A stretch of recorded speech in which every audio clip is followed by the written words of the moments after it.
Hello, Facebook, YouTubes, the internets in general.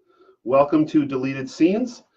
Today, we are continuing in the series that we've been doing in our sermons. What I do with Deleted Scenes is I give you additional background or additional thoughts that go along with the sermon that I preached on the day before, and it gives you a little bit more context. So what I encourage you to do, if you haven't listened to the sermon, you should still be able to keep up with this discussion. But if you'd like to hear the sermon, it contains a lot of other information and my take on the conversation between Jesus and the Pharisees. There are some parts that I won't cover today that are in the sermon. You can listen to that on our podcast, which is available through our church website. So if you go to turnerchristianchurch.com, you can listen to the podcast on the sermons tab. So today we're talking about the Pharisees, and the Pharisees are very famous. They are Jesus's most famous opponents, the people that he debates with the most in the Gospels, and they're also Christianity's or the Protestants' favorite punching bag. They are the group that we most like to criticize, and to the point that we actually use Pharisee as an insult or a criticism of other people. We will say that person is being such a Pharisee. That's so Pharisaical. Although you probably haven't used the word Pharisaical in a long time, if ever. But we will use that term. And for a lot of Protestants, the very core of the gospel comes from this debate between Jesus and the Pharisees. And the worst thing you could do is to be like a Pharisee. I mentioned in my sermon that this is a little unfair because of all the groups that were vying for Jewish identity at the time when Jesus was doing his ministry, he was closest to the Pharisees. He lined up with them on almost every point of doctrine that we know of. And so Jesus was, except for a couple of things, a Pharisee. They're big things where he disagrees, but there's not many of them. And so we're a little unfair to the Pharisees. Which is kind of funny if you know the song. And if you don't, ignore what I said. So anyway, what we're going to do is first, we're going to go through a little bit of the history like we've done with the Sadducees and the Essenes. And then we're going to go back and we're going to talk about a theological perspective. It's called the New Perspective on Paul. And you probably haven't heard of it, but it is a kind of a big deal in the circles of biblical scholars as we're trying to figure out what Paul really meant, because there are a growing group of scholars and pastors who would argue that Protestants have been getting it very wrong for a while. So we'll talk about that, and hopefully that will be enough of a teaser to keep you listening, because I think you'll find it very interesting. So first, let's go to our timeline. So we're looking at how we ended up with these four groups. During the time of Jesus, you have the Sadducees, which you've heard of, they're in the Bible. The Essenes, who were around, but they aren't mentioned in the Bible. Then we have the Pharisees and the Zealots. So at the end of the Old Testament, you have the Jews. They're pretty much one group, but you have kind of a spectrum. You have Ezra and Nehemiah, who are leading this reform to get everybody to follow the law again. And you have some priests who weren't really following the law in the same way. And eventually, the Jews split into these two groups. You've got the Hellenists, who are willing to compromise with the Greeks, and you have the legalists, and they're the ones who insist that we have to keep following the law. And this is very important to them. And eventually, the legalists, some of the legalists, will start a revolt against the Greek kingdom that is ruling over the Jews. They're called the Maccabees, this family, and they win. They fight this guerrilla war, and they win. And they take over. So now you've got Jews ruling themselves. And you would think that this is the time when everything is going to go right, because clearly the problem was that they were being ruled over by Gentiles, right? Unfortunately, things don't go well. And in fact, the Maccabean kings who came from these legalists, they start to behave a lot like the Sadducees. And so throughout this time period, you get a group of Jews who are starting to question the new kingdom and to say, even these Jews who are ruling over us are doing it wrong. And so they start to form this group called the Pharisees.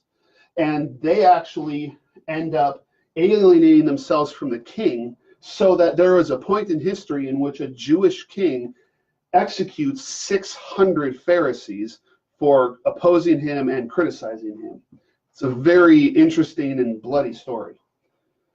But the Pharisees, their basic rallying cry was to say that Jews were called to follow the law. It wasn't enough simply to make your sacrifices at the temple and then go do whatever you want for the rest of the week.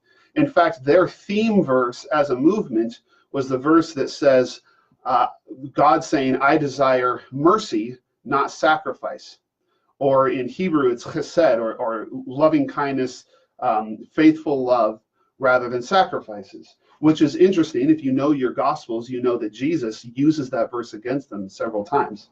But that's really what they said, was it's about personal righteousness. It's about actually obeying God, not just doing your sacrifices. And so they become a very powerful political party in Israel.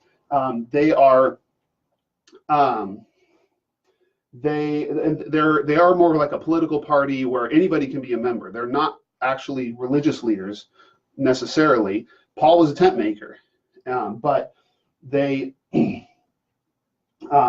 these average people who believe that they can follow the law and please God in that way. Now, the Pharisees continue to be very powerful throughout the time of Jesus. In the decades after Jesus, they hold on to power. They're very influential.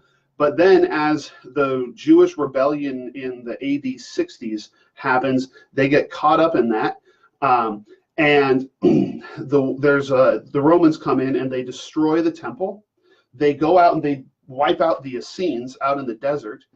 And within about 60 years of that point, they've completely destroyed Jerusalem. They have destroyed the temple. They've killed every last zealot. And they've destroyed the Essenes. And so what ends up happening is, without the temple, the Sadducees have no power. The Essenes and the zealots are all dead. So who's left? Just the Pharisees. And so the Pharisees, their approach actually forms the basis for what we know of as Judaism today. We tend to assume that Judaism has always been the same going back, and that they're just doing the same thing that they've always been doing. And so Moses, did Judaism the same way Jews do now. That's not true. The Pharisees developed Judaism into the religion it is today, actually in the decades after the founding of Christianity, which is why, interestingly enough, Christians set their date for Easter before the Jews all agreed on a date for Passover.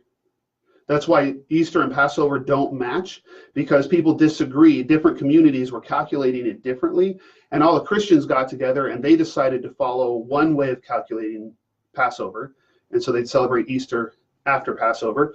And then when the Jews got together later, they picked a different date.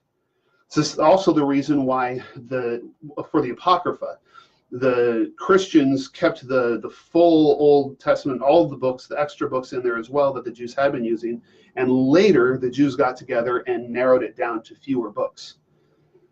So the Pharisees eventually, through various developments, they developed into what we call rabbinic Judaism that's observed today. And that's what happened to the Pharisees. Now I want to talk to you about the new perspective on Paul. This one is a big deal. Okay? This is a big discussion that's going on in religious circles, in Christian circles, about what Paul really meant when he was debating, when he was criticizing the Judaism of his day, because Paul talks a lot about the law. He talks a lot about Judaism at the time. His main opponents were called Judaizers, who were trying to force Christians to observe the law of Moses. And so, and that debate between Paul and the Jews, or really the Pharisees, that has really formed the way Protestants think of the gospel. And it happened because 500 years ago, Martin Luther looked at the Catholic Church, and he didn't like some of the things they were doing. So then he decided, then he read his Bible, and he thought that the Pharisees looked a lot like the Catholics from his time. And so he heavily criticized them, and he read the New Testament in that way, as if the Pharisees were Catholics. But in recent decades, we've found a problem. Some scholars have started to notice a problem with this interpretation of Paul, which is that the way we think of first century Judaism as being based on works righteousness and earning your way to heaven, and what we think is going on in the letters of Paul, it doesn't fit with what we've actually discovered about how the first century Pharisees actually worked and what they really taught. Paul, if we read Paul the traditional Protestant way, or the Lutheran way, and the Calvinist way, what he's talking about, what he's accusing the Jews of believing, is not what they actually believed. And that's a problem. And then as you think about it more, that kind of ties in with this thing that people have always struggled with since the beginning of the Protestant Reformation, which is this feeling that if Paul is saying what Luther says he's saying, Jesus seems to be saying something different. You know, if you read the Gospels, Jesus seems to have a very different perspective on the law to what we think Paul said about the law. And especially in the passage that we read in the sermon yesterday, where Jesus says, if your righteousness is not greater than that of the Pharisees, you won't enter the kingdom of heaven. And if you teach someone to ignore even one of the laws, then you will be considered least in the kingdom of heaven. The way we tend to think of Paul is different. And so there's all along throughout the Protestant Reformation, there's been this feeling like Paul and Jesus didn't really agree, to the point that people have argued that Paul took over Jesus' religion and changed it into something else, which isn't true. The truth, I believe, is just that we don't really understand what Paul is saying. So what I'm going to do is I'm going to switch whiteboards. And the purpose of this whiteboard is to help show the difference between the old perspective and the new perspective, that's the new perspective is just what people call it in journals and books and stuff. People who believe in the new perspective would argue it isn't new. It's just new to Protestants. It's what other Christians have been believing all along, and what Jews and Christians in the first century believed originally. So let's look first at the old perspective, because I haven't really explained that yet. Here's what I mean by the old perspective. The old perspective says that the Pharisees taught what we call works righteousness. They taught that we are given a law, and if you follow the law, if you follow the moral law, and you do enough good deeds, you will earn your way into heaven. So by performing good acts, by being a good enough person, I will get into heaven. We call that works righteousness. And that is very similar to the way some Catholics taught the gospel during the time of Martin Luther, with indulgences and things like that. If you do good deeds, you can earn your way to heaven, or at least earn your way out of purgatory early. So that's works righteousness, earning your way to heaven. And that is what the Pharisees taught. But then Paul comes along, and Paul teaches that you can't earn your way to heaven, that people simply cannot keep the law perfectly the way God expects us to. And if you've broken the law in one little way, you've broken it completely, and therefore you are going to hell, and you can't earn your way out. But that Jesus came to die on the cross to pay for our mistakes, and therefore we are saved by grace alone, meaning we can't earn it. We're saved simply by the fact that, simply by God forgiving us through his grace. And our only response is through faith alone. That we have faith in Jesus, we believe that what he did really saves us, and then we get in for free without having to be righteous. Now, this is very likely the gospel that you grew up on, and I don't want you to think that I'm saying it's entirely untrue, but there are a couple of problems. Number one, grace alone and faith. Okay, so in the Protestant Reformation, they had what's called the 5 solas. It was kind of a motto, and sola is Latin for alone. And so there was saved by grace alone, through faith alone, by Christ alone, and they believe in Scripture alone. Sola Scriptura was a very important principle, and I'm blanking on what the 5th one is in the moment. I'm sorry for forgetting that. But here's the interesting thing. They believe in Scripture alone. But, you know, this phrase, grace alone, nowhere appears in Scripture. And this phrase, faith alone, appears only one place in Scripture, where James says you are not saved by faith alone. Now, Scripture does say we're saved through grace, by grace through faith, but the word alone doesn't appear there. So there's already some problems that you can see with the way this system breaks down what the Pharisees are saying versus what Paul is saying. It's not really what we see in Scripture, and it's not quite what Jesus seems to be saying, because, as we said, Jesus puts a heavy emphasis on righteousness. He talks a lot about the things that we do, and that the things that we do can keep us from a relationship with God. If we don't forgive others, we will not be forgiven. He says that in multiple places, which seems to go against grace alone. Now, the new perspective on Paul says we can't actually find any record of Pharisees or rabbis saying that you get saved by doing enough good works, that you get to heaven if you have a good enough record. That doesn't seem to be what they're talking about. We just simply can't find it. And in reality, what we find when we read the works of the rabbis and the Pharisees that we have, they actually do believe that you're saved by grace. But you have to understand that for the Pharisees and the rabbis, when they talk about salvation, they're talking about being part of God's people, being part of Israel. And they believe that God chose Israel through grace. They don't believe that Israel deserved to be given the covenant. So from the very beginning, they believe that that God saves through grace. See, when they talk about the law, they're not talking about the abstract moral law. They're talking about the law of Moses. And so for the Pharisees and the early rabbis, when they're talking about these works of the law that Paul is discussing, those aren't good things you do to earn your way to heaven. Those are things that you do in response to receiving God's grace. So God chooses Israel to be his people, and what he tells them to do in response is to get circumcised and to follow the law of Moses. And these are badges of covenant membership, is what you'll often hear them described by people in the New Perspective.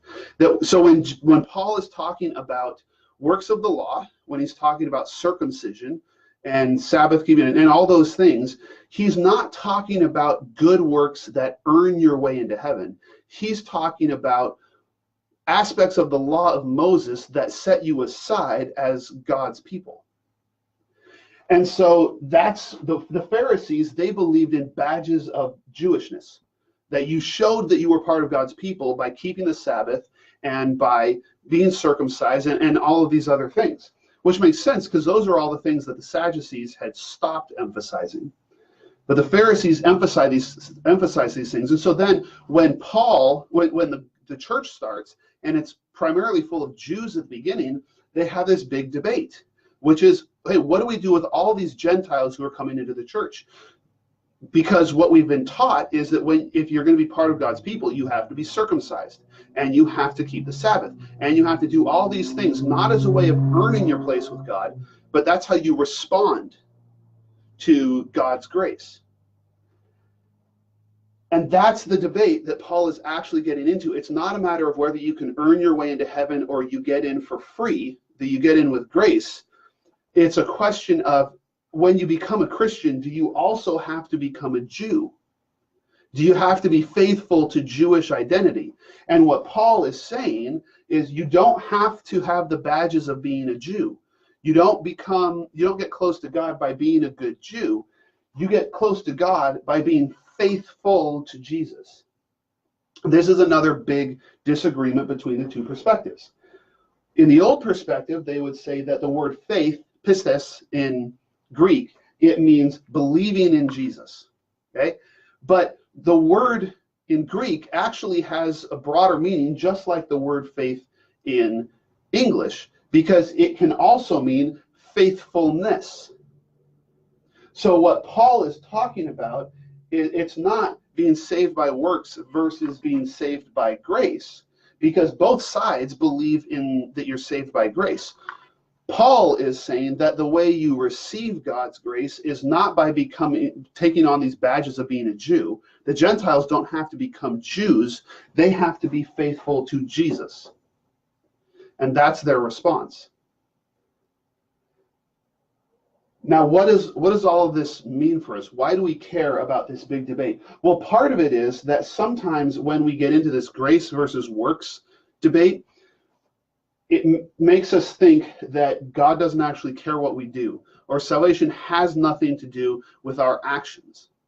And while it is true that we don't earn our way to heaven, salvation does have a lot to do with our actions. Salvation is supposed to result in good works.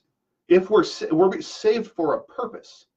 And so if you claim to be saved and it never changes the way you behave, you're not actually being any more faithful to Jesus and his kingdom than you were before, then you have to wonder what actually happened.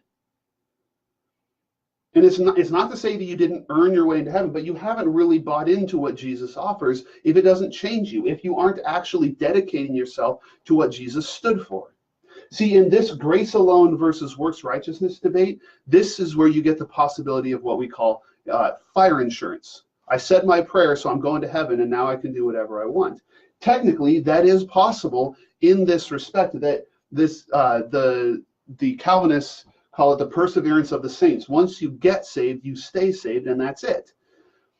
But Paul would say, well, the new perspective would say that Paul would say, that it doesn't work that way, because being a Christian means being faithful to Jesus. And you can't be faithful for a moment. If I had married my wife and then waited a week before I started cheating on her, that's not being faithful. Sorry, to clarify my phrasing, I've never cheated on my wife and I never will. But you see, you can't be faithful for a week. That's not what faithfulness means. Faithfulness means sticking to it. And I don't say any of this to make anybody afraid that they're going to lose their salvation, but simply to say that what Paul and Jesus are both describing as life in his kingdom is not simply a life where you said a magic prayer and now you're in and you can do whatever you want. The gospel is supposed to be transformative. The proof that Jesus is the Messiah is in his power to change lives. The proof that he did rise from the dead is in the fact that he's still living and active and changing people here today. And if he's not changing people, then what is the point of all of it? It's not just to get us into heaven, it's to make us into transformed people. And so this is one of the reasons I tend to agree with the new perspective, mainly because it agrees with what I find in Scripture. And that message in Scripture that we are supposed to be transformed people, that we are supposed to be faithful to Jesus, not just believe that he existed and that he died and rose from the dead, but buy into that life, be a part of that, join into his story that is ongoing and is still changing the world today.